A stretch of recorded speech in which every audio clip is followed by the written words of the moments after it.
Hi everyone, welcome to the channel. Today we are going to briefly analyze AT&T.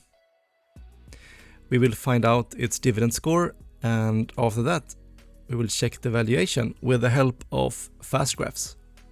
With a market cap of $128 billion, current stock price $18.03, and they are operating in the telecommunications industry.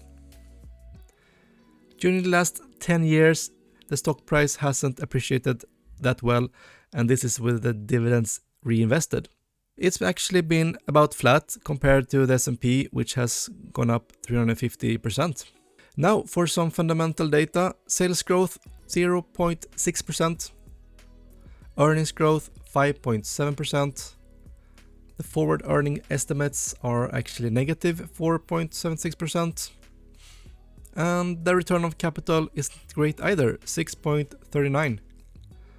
The debt also a bit high compared to the free cash flow they are generating, 10.53 years, and they are not buying back any amount of shares, so that's an X also. The dividend yield though is high, 6%. Payout ratio is okay at 52%.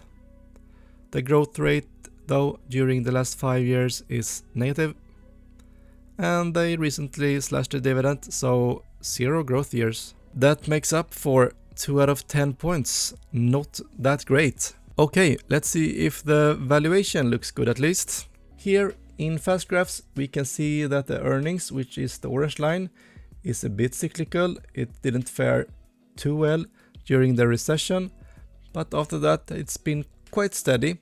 But it has been a bit low though, only 4.5% annual growth of their earnings. And the S&P 500 is about 9, so it's only half. If we also plot the price and the normal PE of the stock, we can see though that during the last 4 or 5 years, it's actually trading below its earnings curve.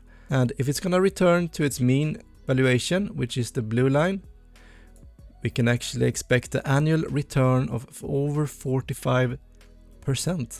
So AT&T, even if you don't like it as a long-term holding for your portfolio, it might actually be a good short-term play because the valuation looks really good right now. Please comment your thoughts about AT&T, and you can also request other stocks for me to analyze. See ya next time. Hej då!